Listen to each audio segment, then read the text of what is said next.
the spaces in between, a piece of the library.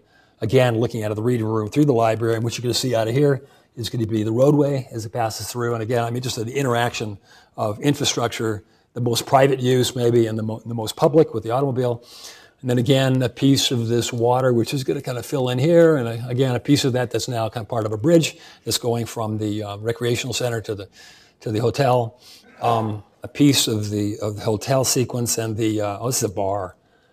The martinis will be over here, and it's going to kind of, you can see out here, it keeps going, and it collapses. The building is only a couple meters wide, and it opens up again, and you're stressed between the glass and these structural modular elements that also carry HVAC,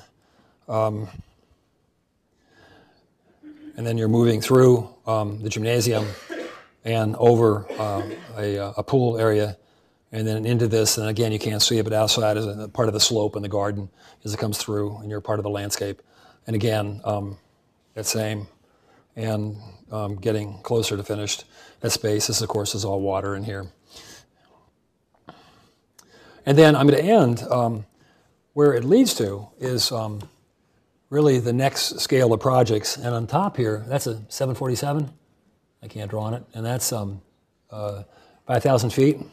And so we've been working on, over the last 6 years, we've put together 12 projects that I'm just finishing a book on.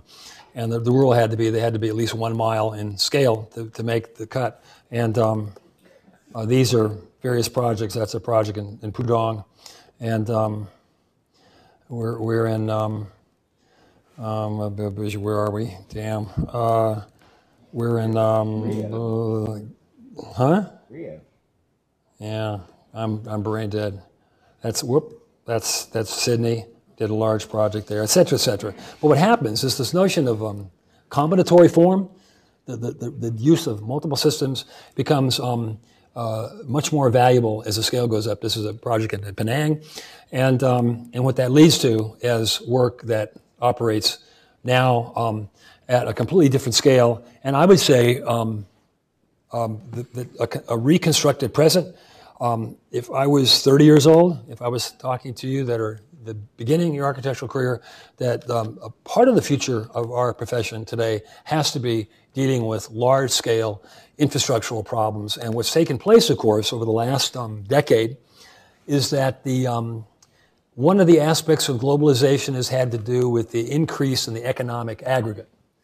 And projects that, in my youth, that were struck as mega cities, lineal cities, et cetera, that came out of the 50s and 60s are now common projects. Right? And I would say that there is none, or just about none, no methods of attacking these problems.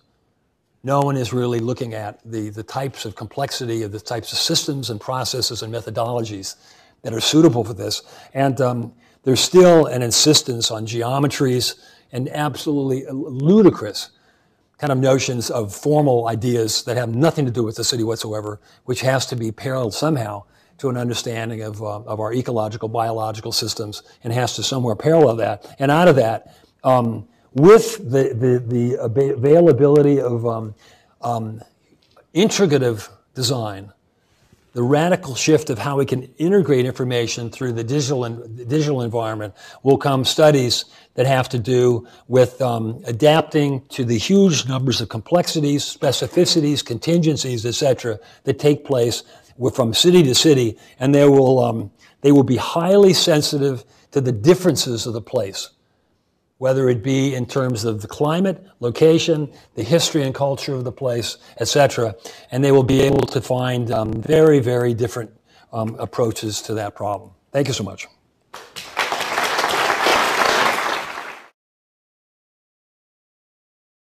Well, two pretty extraordinary presentations.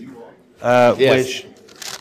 which had certain things in common. For example, this question of scale. I mean, Tom talked about his series of projects that they weren't mile-high towers in a Frank Lloyd Wright sense, but they were at the scale of a mile. And then Liz is talking about this High Line project, and this thinking about cities in a big sense, I think, is a characteristic of architecture which has got something to do with the future. And I think in each case, one of the interesting things were the limits placed on what you could do, or the opportunities given to what you could do by the existing. Now, in the case of the nest of industrial structures we just saw, and what an irony that depends on rail tracks, precisely the rail tracks which have become redundant in relation to the High Line itself. It was the existence of the open space which allowed the possibility of this 15-minute expansion. If that space hadn't been there, then no project. You couldn't have done it vertically. And in fact, the task of the autonomous architect, not only to design the project, but in a sense, invent the program, work out the finance, and then resell the idea to the city, is an indication of what a broad business architecture in certain circumstances can lead to or can become. Now, in Tom's case, in the Cooper Union building, was an example where it wasn't really the physical characteristics of space which were a limiting factor. It was the kind of cultural characteristics of the architecture of the existing place and the architecture of the surroundings. So the task there in that circumstance, which is very, very close to the Bowery. I mean, it's a kind of a spit. And some of the artwork going on down there, I think, was also a reminder how architecture can be taken as the occasion to make both a new and responsive proposition about a particular area. So you found yourself coping with an architecture of engagement with not too much to play with. And what struck me is that actually the compositional facade treatments, going back to Max Goguen this morning, are things that emerge from these interlocked and interlinking programs.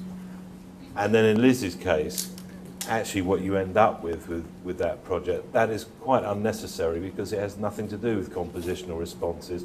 It has entirely to do with the technology of the movement of industrial sheds, and that sort of technology transfer, again, is something which is in marked contrast to Tom's 13,000 individual units to create a probably impossible anywhere but China at the moment, set of unrepeatable and unrepeated individual circumstances. So I think combinations of complexity and limitation and opportunity seizing in both of these presentations.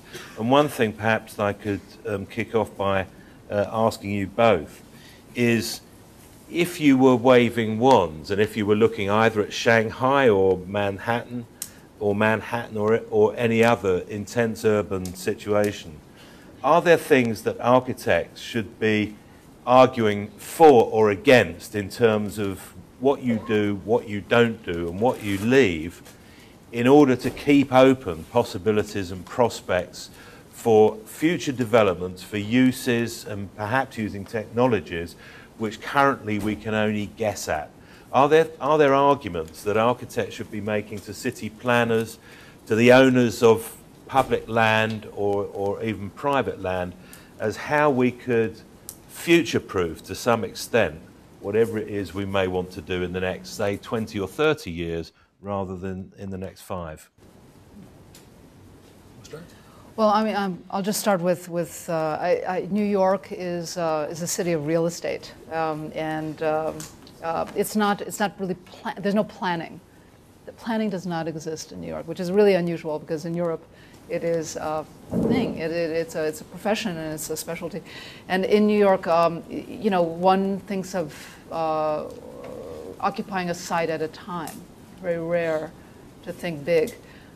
So therefore, you know, we've had a couple of opportunities to think big, and they happen to be in a perfect alignment between architectural vision, a kind of socio-demographic change in the city with the Bloomberg administration coming, the end of more Republican era. Still real estate very, very important, but there was a moment where there was an interest in civic consciousness and public space. And we were in a way, beneficiaries of that moment. We happened to be at the right place at the right time with the right administration, and so we were able to do some large projects. But other than there are certainly reclamation efforts that are happening all over, major cities, waterfronts, and there are certain ideas about how to use peripheries. But I think that architects are very much on the outside of those discussions, and in a sense, it's and I don't know whether your experience is any different. I would love to, the experiences that we've had in New York allowed us to be part of policymaking, but it's a rare opportunity that happens, and as we know, governments come and go, and not a lot of stuff sticks. So I'm not really sure what the next succession is going to show. I would start the discussion in a little more abstract sense. I just said that the current generation of architects, which let's say in this case, in this group starts with me, has a radically different role than the modernist project, and it has quite a different alignment, and is no longer even vaguely interested in the Corbusian Paris, the Tabula Rasa, et cetera, and is somewhat comfortable, or more comfortable, with whether it's seen as found historical stuff, cultural, architecture, urban, otherwise, infrastructural, or if you just see it within broader terms of contingency. For myself, I'm fascinated in all things contingent and specific and idiosyncratic as a departure point. And the key would be interpretive, that we're also, it's not, again, I came into architecture at the end of modernism as what we call postmodernism and I was actually fascinated with and read, I was steeped in Norberg Schultz and Gina Silica, been through, did all that, right? And I went through a 10-year period of whatever, just reading and thinking and whatever. And but it suffered from this incredible literalness. And you take career, pick your favorite character in terms of how literal or how fixed. And I think there's another generation which sees it within far more interpretive terms, where there's not a where you could also, in terms of the subject matter, history, the past, the present, and the future are collapsed and interchangeable. And so that innovation and historical continuity are not oppositional. That you're completely comfortable in what could be seen as a conflictual condition is now something that you would just say is absolutely, right, is normative. Because I think there's comfortable with the association of those things. Well, there was a parallel in the presentation, just one visual parallel of your overlapping and absolutely not conflicting different systems and programs within any given building, both in the way that you could analyze it on the screen as a sort of proxy for the skeleton image. But then in your image of the High Line, you then had that same thing of these developing programs, whether it's wildlife or grasses or trees or whatever it was. And that business, instead of things being oppositional all the time or paradoxes, that actually this interlaying and interlocking becomes inevitable and desirable, rather than being a problem that has to be synthesized out in a design. It's just adopted and embraced and synthesized in. And I wonder if, for each of you, whether there have been points in your career where you found yourself thinking that actually I need to exclude rather than embrace or include, or have you found that you've always been able to take any condition and any element of the program that's been thrown at you and find a way of dealing with it? For me, there's no answer to that question, and it's incredibly nuanced and it's specific to the particular thing you're looking at. If there's an answer, it is specific to the uniqueness of the particular question you're addressing. But that I was fascinated because I walked through with your partner, and we did a thing on the High Line for Arbitrari, and at that time it just the voyeur stuff, and I laughed hysterically. This is a woman that's been fascinated with the voyeur as a subject matter for a couple decades. And I was there, and we had nothing to do with. It's bringing all the New Jersey. You must have said it last. It's bringing all the. It's bringing all. It is overpopulating it, but it's bringing all the what they call tunnel people in Manhattan.